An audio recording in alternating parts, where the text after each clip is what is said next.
Saludos para todas y para todos los que nos acompañan en las plataformas digitales de Radio Fe y Alegría Noticias, a toda la audiencia que está en el país y también a los venezolanos y venezolanas que nos reciben en cualquier parte del mundo. Una semana más con estas entrevistas que estamos realizando a través del Zoom para hacerle Zoom justamente a algunas temáticas importantes que nuestro país y lo informativo va demandando. Para el día de hoy nos acompaña el doctor Ali Daniels. Ha sido una fuente recurrente en Fe y Alegría, en la red de radios, en los programas nacionales, cuando se trata de consultar temas relacionados al espacio cívico, al acceso a la justicia, y justamente forma parte de la organización Acceso a la Justicia. Doctor Ali Daniels, ¿cómo está? ¿Cómo le va? Muy bien, gracias. Muchas gracias por la invitación. Tenemos un año 2024 bastante movido, ¿no? Apenas comienza, estamos en el segundo mes, pero teníamos en la perspectiva antes de finalizar el 2023 la ley para regular las organizaciones de la sociedad civil, por otro lado la discusión sobre el Pacto de Barbados, los acuerdos de Barbados, las elecciones presidenciales y ahora en estos últimos días, bueno, en las últimas horas quizás vale más la pena decir la detención de Rocío San Miguel, representante del espacio cívico venezolano también, de una organización de la sociedad civil, y que ha sido objeto de medidas de protección del sistema interamericano de derechos humanos. Su reacción sobre esto, aun cuando entendemos que está detenida, pero oficialmente no lo sabemos, el fiscal decía que había sido imputada por temas relacionados a una trama de conspiración. Sí, bueno, hay que decir que, sobre todo para aclarar, porque hay gente que, recordemos que ella fue detenida en la madrugada del día viernes, a las 5 de la mañana aproximadamente, y ayer en la tarde, alrededor de las 5 de la tarde, el fiscal, luego ya transcurrido más de 48 horas de su detención, el fiscal general eh, reconoció que estaba detenida.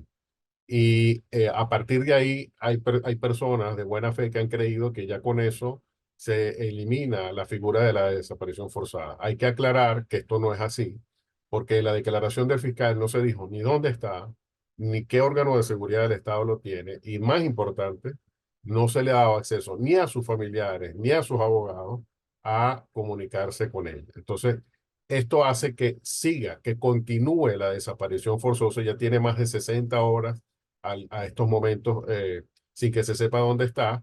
Y recordemos que la Constitución prohíbe que una persona que está sometida a un juicio, si ese es el caso, esté sin asistencia de su abogado o sin visita. De modo que sigue a este momento la defensora de derechos humanos, Rocío San Miguel, detenida, lo cual es algo gravísimo porque ya se ve que hay un patrón. Es decir, no es el caso aislado de Rocío San Miguel. A este momento hay tres personas, tres coordinadores de 20 Venezuela, que tienen más de 2 semanas que no se sabe dónde están y que esto ya está configurando un patrón donde las personas son detenidas, luego son desaparecidas y no se sabe de ellas. Esto es altamente preocupante porque esto ocurría previamente por horas, ahora ya se está haciendo por días y hasta por semanas, lo que a los alarma porque habla del grado de represión que el Estado está dispuesto a realizar, incluso en figuras tan conocidas y tan respetadas como es el caso de la defensora de derechos humanos, Rocío San Miguel. Para efectos de la audiencia que nos recibe, esta entrevista está siendo grabada el lunes 12 de febrero, lunes de carnaval. Por eso hacemos el paréntesis, porque se va a difundir en algunos días, pero a este momento esta es la cuenta que se hace sobre la desaparición forzada de la defensora de derechos humanos, la abogada Rocío San Miguel, representante de la organización Control Ciudadano.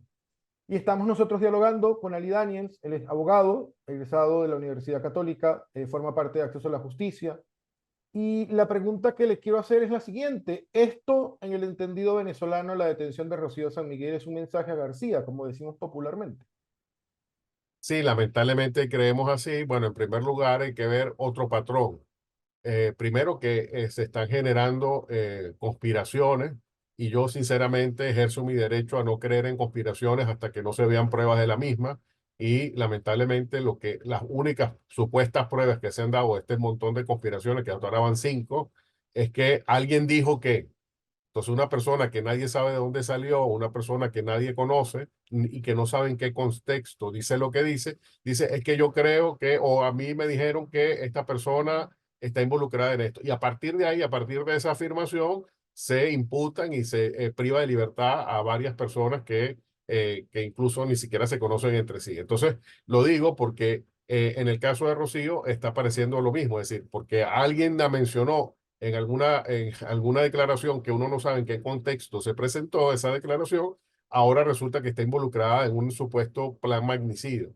Entonces, creemos que esto obedece, en el caso particular de Rocío, a que si se fijan, existe un perfil determinado de personas que están siendo investigadas, porque Rocío, como se sabe, es una experta en el área militar. Luego tenemos el caso de Sebastiana Barraez, que también es experta en el área militar. Eh, Tamara Suju, que también ha tocado ese tema. Es decir, uno se da cuenta de que aquellas personas que han opinado en el mundo militar, recordemos el caso de Javier Tarazona, que también está detenido. Entonces, esas personas son las que están siendo perseguidas y están siendo objeto de privación de libertad. Y esto llama la atención porque precisamente estas personas lo que han hecho es simplemente dar información sobre temas que tienen que ver con el mundo militar, como podrían darlo de cualquier otra materia. Entonces, no es que esté prohibido en Venezuela opinar o dar información sobre el mundo militar, es que al gobierno no le gusta que se hable de ese tema ni se haga ningún tipo de vinculación. Entonces, en este sentido, nos llama la atención de que se estén investigando a personas que son especialistas en el ámbito militar y creemos que eso está apuntando a que no se dé ninguna información o que en las que quedan, que todavía no están detenidas, que sigan opinando sobre ese tema, se abstengan de hacerlo. Es decir, que haya una especie de censura o de autocensura de quienes hablen de temas militares para justamente no caer en lo que le está ocurriendo en estos momentos a Rocío o a la señora, a la periodista Barraez. Y esto es sumamente grave porque estamos hablando de personas que son, digamos, guías, que son referentes en el mundo de la sociedad civil y además esto se encuentra dentro de un patrón todavía más amplio donde se criminaliza, se estigmatiza, se persigue a la sociedad civil. Y en este sentido creemos que esto es una manifestación particular de un marco general donde se criminaliza y estigmatiza a los que tienen una opinión independiente y crítica. Y quisiera además señalar que ya se está diciendo en medios gubernamentales que los defensores de derechos humanos hablamos mal del país, ¿no? Y creo que esto es parte de lo que se quiere justamente lograr, que no se hable de Venezuela y recordemos que cuando se denuncian crímenes de lesa humanidad, de violaciones de derechos humanos, no se está hablando mal del país, se están denunciando situaciones concretas que afectan a personas y que pues, lo que se pretende es que eso no vuelva a ocurrir. Pero eso no implica hablar mal del país. Y otro elemento, además que quisiera agregar, es que se dice que somos enemigos del gobierno, que las organizaciones somos enemigas del gobierno. Y esa tesis, esa cultura de la guerra, esa cultura bélica, la queremos de negar desde raíz, porque una cosa es tener una opinión independiente y una opinión crítica y otra cosa es ser enemigo. Nosotros no somos enemigos ni del gobierno ni de nadie, sino que simplemente expresamos eh, situaciones que violan los derechos humanos y que por lo mismo lo que queremos es que no se vuelvan a repetir. Pero no somos enemigos de nadie y lamentablemente nos quieren involucrar en un discurso bélico, en un discurso de buenos o malos, en un discurso de amigos y enemigos, cuando en realidad lo que queremos es simplemente que en Venezuela se establezca un Estado de Derecho y que haya respeto a los derechos humanos. Pedir respeto a los derechos humanos no es ser enemigo de nadie, es simplemente defender y dar voz a los que no tienen voz. Usted ha tocado varios temas y uno tiene que ver con este patrón de detención a personas que están vinculadas al área militar como una fuente, como conocedores, como especialistas, porque en algún momento trabajaron vinculados al Ministerio de la Defensa o alguna institución militar. ¿Por qué en este momento es tan delicado hablar de lo militar? ¿Tiene que ver esto con elecciones? ¿Tiene que ver con el tema de la ley para regular las organizaciones de la sociedad civil? ¿Con qué tiene que ver esto? ¿Por qué ahora? Pero el tema militar para el gobierno siempre ha sido un tema delicado, siempre ha sido un tema muy sensible y no, hermano, más de la mitad, antes era la mitad, pero ahorita es más de la mitad de los presos políticos son militares. Esto habla de que existe una verdadera obsesión por parte del gobierno de ver conspiraciones y buscar delaciones y buscar detenidos políticos en el ámbito militar a los efectos de mantener controlado ese ámbito. Pero el punto está en que precisamente el tema militar es un tema que nos compete a todos, como nos compete a todos el tema de salud, como nos compete a todos el tema económico. Entonces, en este sentido, cuando, por ejemplo, se denuncia un exceso por parte de un cuerpo militar, lo que se quiere es que ese exceso no vuelva a ocurrir. Y entonces, el punto está en que el gobierno quiere evitar que, primero, que no se hable de ese tema y, en segundo lugar, mantener, digamos, cualquier expectativa o de inquietud que pueda haber en la Fuerza Armada bajo control.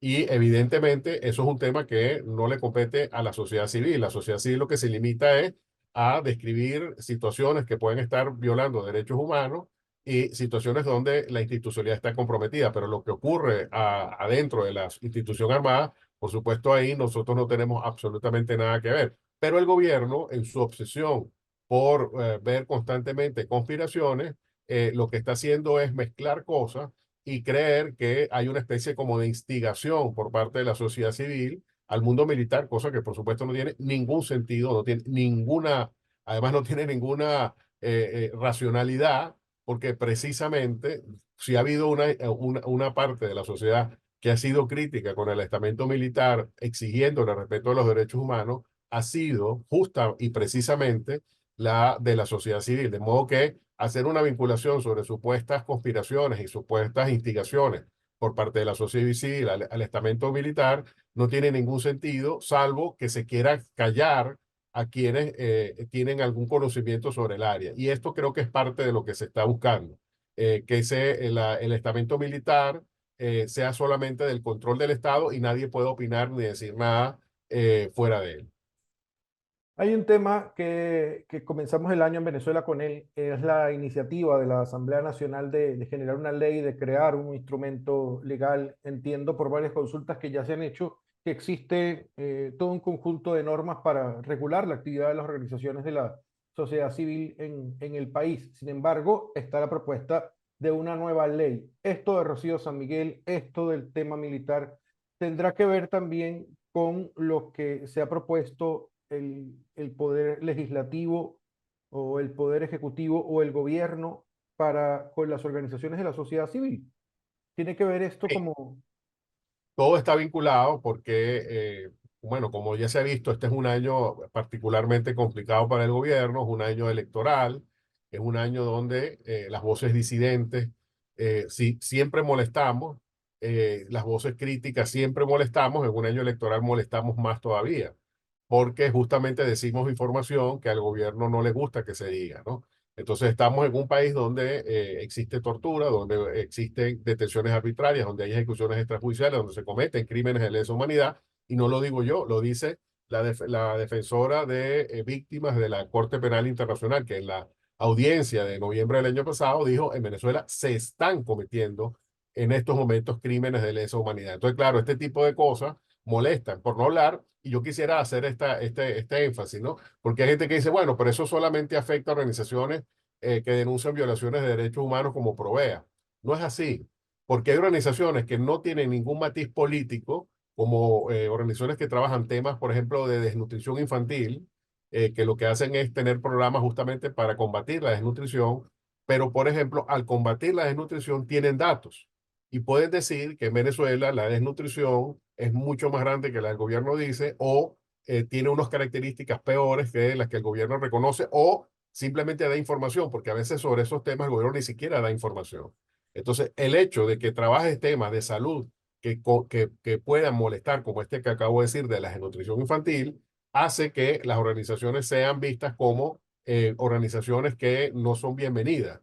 Y por eso quisiera hacer esta acotación, porque esto demuestra cómo organizaciones que no tienen ningún perfil alto, que no absolutamente ni siquiera participan del debate cotidiano en la vida del país, son igual más vistas por el gobierno porque manejan información sensible que al gobierno no le interesa. Entonces, por eso es que lamentablemente desde la Asamblea Nacional se ha tomado la iniciativa a través del diputado Diosdado Cabello de promover esta ley que hemos llamado antisociedad, bajo unas premisas además absolutamente falsas, y las voy a resumir muy rápidamente. Se dice que la libertad de asociación no está debidamente regulada. Eso no es verdad. Solo el Código Civil tiene el triple casi de normas que esa ley que tiene 17 artículos. El Código Civil tiene 40 artículos sobre la libertad de asociación. Luego se dice que las organizaciones podrían tener un peligro de lavado de capitales. A ese respecto, la respuesta también es muy contundente. El gobierno no superó en la evaluación que le hizo el GAFI, que es el órgano internacional que regula el tema del lavado de capitales. Y en el informe que presentó el GAFI, el gobierno dijo que solo el 0,4% de las organizaciones en Venezuela tienen un alto riesgo en materia de lavado de capitales. 0,4%. Como que es el propio gobierno que se contradice y señala que no es verdad, que no hay riesgo de lavado de capitales, y a pesar de eso sí se nos señala. También se dice que hay un abuso de la libertad de asociación. Esto es lo más sorprendente. Eso está incluso en la exposición de motivos, ¿no? Que dice que hay abuso de la libertad de asociación. Entonces yo quisiera explicarle a quienes nos escuchan que si un grupo de profesores de la UCAP decimos, bueno, vamos a hacer una asociación para estudiar la jurisprudencia de la Corte Interamericana y vamos al registro con nuestros estatutos, ¿qué nos van a decir? Nos lo van a devolver. ¿Por qué? Porque las palabras derechos humanos están prohibidas en los registros, ¿no? Palabras como vulnerable están prohibidas en los registros. Palabras como trabajar en el exterior están prohibidas. Es decir, hay palabras que si usted la pone en los estatutos de una ONG, de una asociación civil, se le van a devolver. Y aunque cumpla con esas palabras prohibidas, o sea, hay abogados que ya se han especializado en redactar estatutos sin mencionar esas palabras, ¿no? Y aunque usted lo logre, que el abogado, bueno, circunvale y evada esas palabras y no las mencione, entonces, aún así, van a pasar meses antes de que lo vayan a aceptar. De hecho, les puedo hablar de una organización, el año pasado, una organización vinculada a niños, niñas, adolescentes en el área, además de salud, no es un área para nada de derechos civiles y políticos, un área de salud. Bueno, esa organización tardó 7 meses en poder constituirse. 7 meses, ¿ok? Y además, esa organización que ya está constituida, se constituyó en agosto del año pasado. Al día de hoy, esa organización no tiene una cuenta en el banco. Entonces, ¿cómo puede hablarse de abuso de la libertad de asociación cuando constituir una asociación en Venezuela es un hecho milagroso? ¿No? Por todo lo que tal, y por no hablar de las que ya existimos, que cualquier cosa que se quiera hacer en el registro, pueden tranquilamente pasar 6 meses, 8 meses, un año, para cambiar una dirección o para actualizar una lista de la junta directiva. Entonces, lo digo porque esto. Y lo último, que es el argumento que se dice, no, es que los derechos humanos se pueden regular y se pueden limitar. Es verdad, pero lo que no dice esa afirmación es que la potestad de limitar derechos humanos tiene a su vez límites.